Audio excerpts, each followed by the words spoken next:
Good morning. It is race day. Joette made pancakes and I have a lot of blueberries. Hopefully there's no lobster in these pancakes.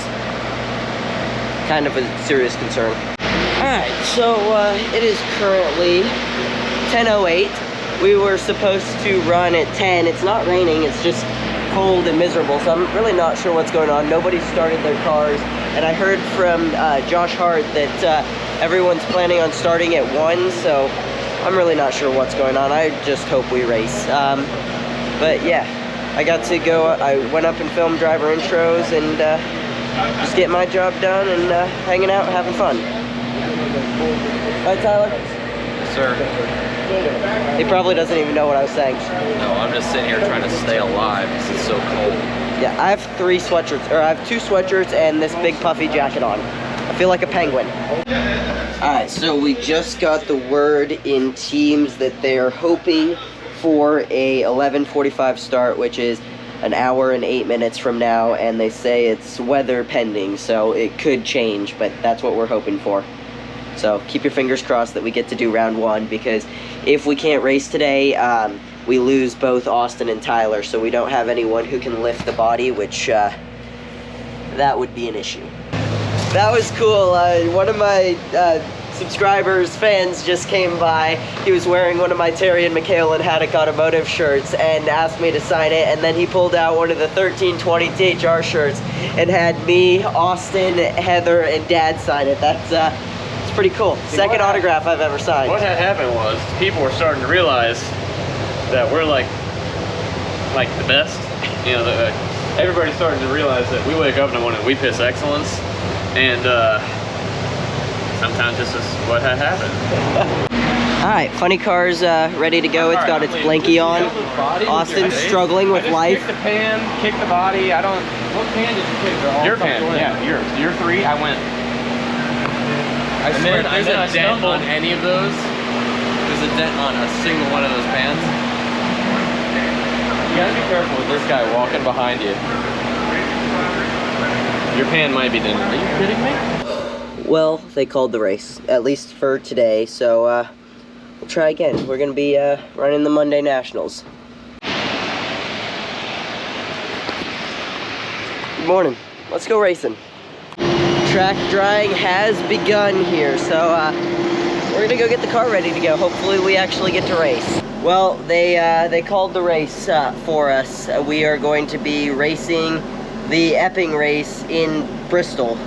So I'm not really sure how that's going to work yet, but it is what it is. The rest of this video is going to be on our way through to Bristol. We're going to stop in Dad's hometown in Hackettstown, New Jersey, and see where he grew up and the drag strip that he raced at and all that stuff. So I think that'll be a cool video to take you guys along for, and it gives me a chance to finish this video. But I'll see you guys tomorrow in Hackettstown.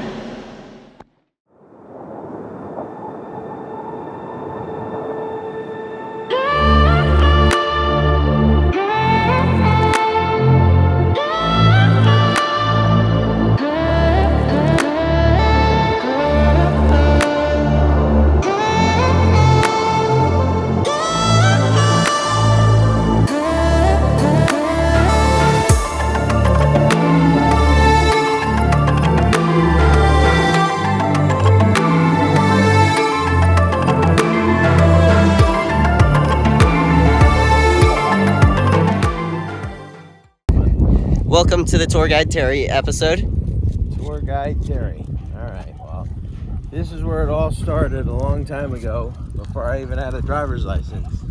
I might have sort of used to borrow my brother's and come up here with junker cars and race. It's pretty cool. It's been a lot of years here, a lot of time. Yeah. But it kept me out of other bad places, so drag racing ain't all bad. Yeah. It's kind of cool looking back where it all started and see it again, you know? Yeah. When you're a kid and you're here, it's almost like you don't realize there's anything bigger out there. Yeah. And then you go see lots of other stuff and you can't wait to come back to the cool little places, I think. Yeah.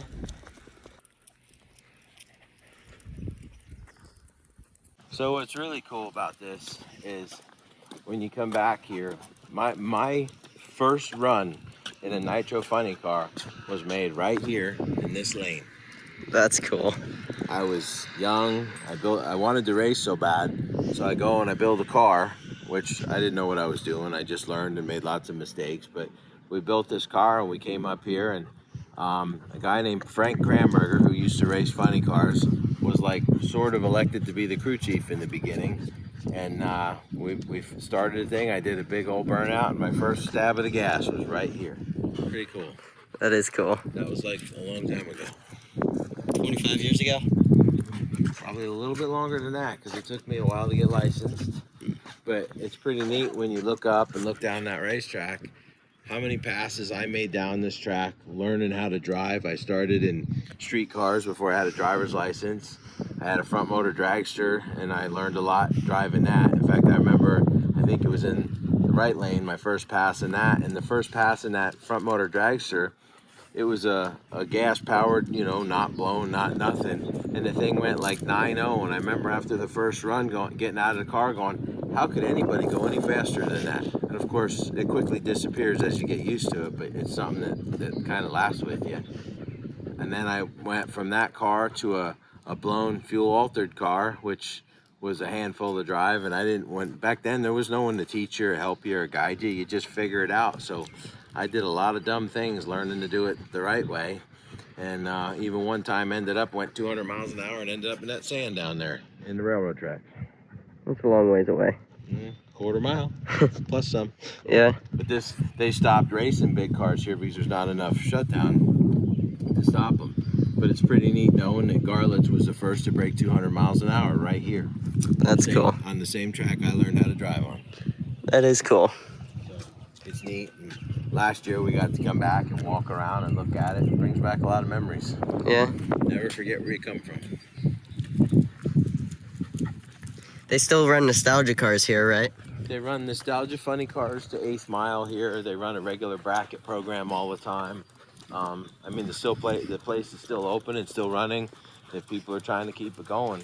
Cool. The average person in the world don't realize how tough it is on a drag strip.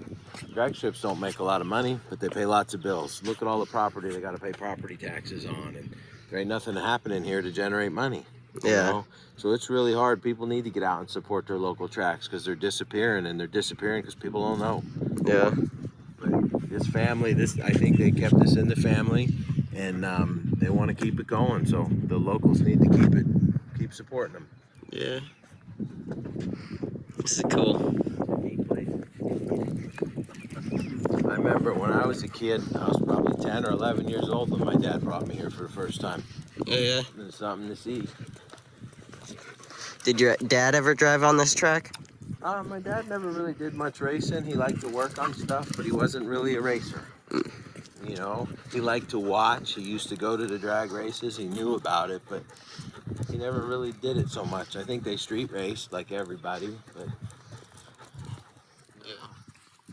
my dad, when I was a kid, I didn't have the best relationship with my family, and in my teenage years, I didn't hardly get along with them at all. And when I started racing, I remember the time I went like 200 miles an hour into the woods down there, and we drug the car out of the sand and all that, and we're trying to figure it out, and I didn't get hurt or nothing, but one of my buddies said, "Hey, I just passed your dad. He was walking out of here. He wanted to make sure you weren't dead." But, you know, I didn't think my dad even cared about what I did, but he was here that day. Yeah. You know, he never told me, but I've heard from other people that he was. It's kind of cool. You know, when you look over here, that's the same old concession stand, and that's the window over there is where you'd go to get paid. That's cool. It's just a neat old place. I'm glad to see they're keeping it going. Yeah. Was that 200-mile-an-hour pass where you ended up in the weeds the fastest you went here? Yeah, and it was right around 200. It might have been 199. It might have been 201. I don't really remember. But the car I was driving was that fuel altered, and I was too big for the car. And I used to have to kind of shift myself in the seat to grab the brake and keep the chutes out. And so I shouldn't have been going that fast because I didn't fit in the car properly, but I didn't know no better. Yeah. You know, we fixed it. We were back the next week doing it again. It was part of it. You know, one of the weirdest things is when I used to race on the streets, find that you'd work on that car all week so you could race it, and then you'd break it, and then you'd work on it all week. But when you started racing here, then we stopped street racing because we were afraid of breaking the car. You wanted to race Saturday night or Friday night out here. Yeah. Did you win many races here, or like, what all did you race here? I was never really good at bracket racing. I kind of sucked at it. That whole trying to do a dial-in and stuff, I always wanted to step on the gas and go as fast as I could. I think I went 3 or 4 rounds at a couple of bracket races, but I just was never that good at it. Or I wasn't interested in bracket racing. I wanted to go fast. It's cool seeing the like guardrails rather than the concrete blocks that you see at most tracks. Yeah, well, the concrete blocks are much safer. Over time, things have evolved, but when you run into the concrete, you just glance off it. It's supposed to keep you going that way to absorb all the energy. Well, you tear up one of these guardrails, it can tear the car apart, and you can hang up on it, and it can make a mess of you. Yeah. And that's why they've changed, but over time, they learned how to be safer. Yeah. A lot of good times out here. You know, when you start racing, it makes you learn. You know, racing isn't always about racing. It makes you learn to be a mechanic. It makes you to manage. I mean, there's so much more than just racing that you get. All these big lessons you don't even realize you got. Yeah. Because you want to race. Yeah. Right down to how do I find the money to pay for it? How do I fix it? How do you, I got to work and then I can earn the money to pay for it. Then you got to find the time to, it's weird what racing does to you. Yeah. Hi, Lucy. Hi. Come on, sweetheart.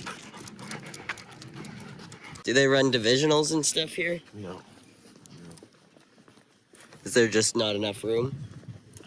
I don't know what the reasoning is. I would think you could run a divisional here, but it might even be short for alcohol cars. I mean, right here, you're coming up on the quarter mile.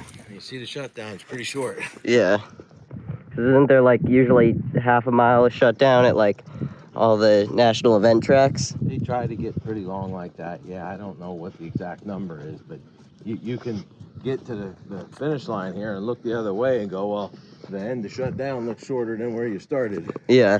No, not really, but about the same. But it's hard to slow down. Yeah.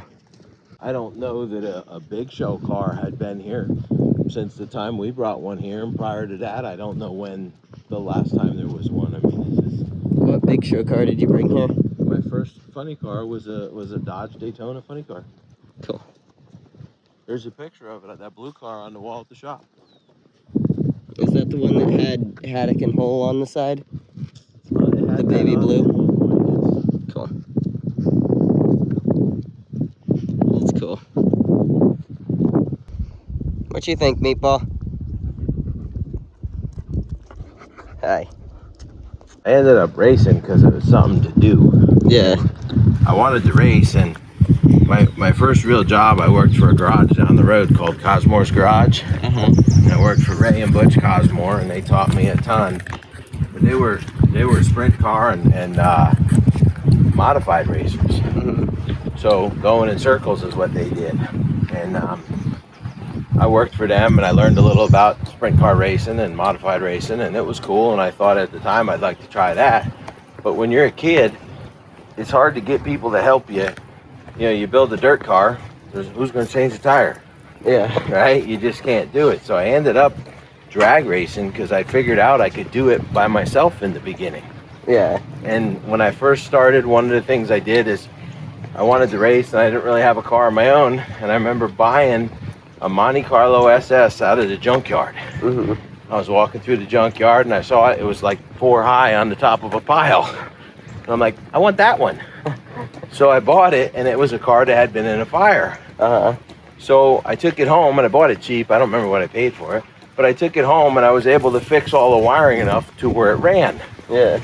And it was a pile, but I brought it out here and I went like 2 or 3 rounds with it. And the going rounds made it fun. Yeah. Learning how to make that car run was fun. Yeah. And then you come out here and run it. It was just kind of weird how it works out. Yeah. That was the sand you ended up in once? Oh yeah. Nice. I made it all the way to the net. Nice.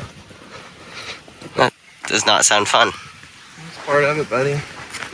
you'll end up there too. It's a matter of, it's not a, when it's going to happen. It's part of it. And it's not like it's, you do this long enough, things happen.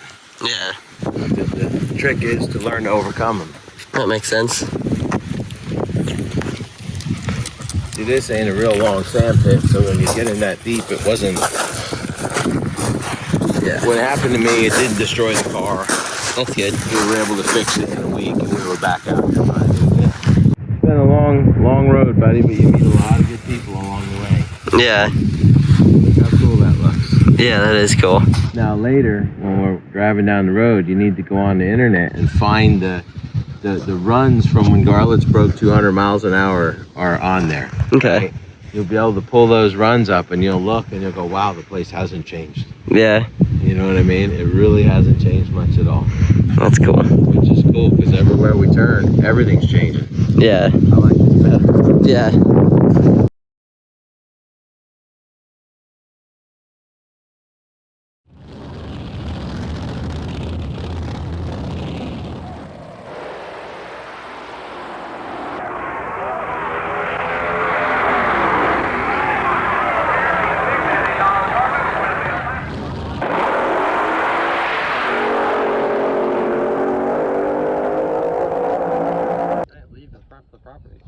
So Tyler showed up. This was where his first job was. He also can't talk right now because he got his tooth out. Yeah. It hurts. It hurts. It hurts. No pain meds, it hurts. So now we're here at Johnny's Hot Dogs. Your dad used to bring you here when you were a kid? Yes, sir. Cool. Dog, French fries, and they have milkshakes, so I'm like over the moon. That's a big hot dog. The best hot dogs. All right, hang on, I gotta try it. The hot dog's good, the milkshake's good, and the fries are good. Dad was right. Johnny's Hot Dogs. Thank you. That was really good. We're gonna go to Bristol now. Well, we get here to Bristol, and what do you know? It's raining. Seriously, guess it missed us so much that it followed us here. Whatever. It was cool yesterday. It was really cool getting to see the first track that Dad raced at and where he grew up, and just really cool to see, and a cool story to be able to tell my kids in the future, and a cool experience for me to have. And I'm sure it was cool for all of you guys to see some of Dad's history. I'm going to see what pictures and videos I can add into this from that track if I can find anything. But we're all set up here in Bristol. It's raining, which sucks, but videos from this weekend will start coming out on Saturday. I'll start filming on Friday. And the way it's going to work is Q1 is just a regular qualifying session here in Bristol. Q2 is round 1 of Epping. Q3 is round 2 of Epping. The semifinals of Epping will be run after Q2 is done, which I'm not really sure how that's going to work. And then the last qualifying session of Bristol is the finals of Epping, if that makes any sense. So it's gonna be fun. There's like 3 races going on this weekend in addition to, like, there's Bristol, Epping, and the Mission Foods Too Fast Too Tasty challenge. So make sure you subscribe and stick around so that you can see all that happening and never give up.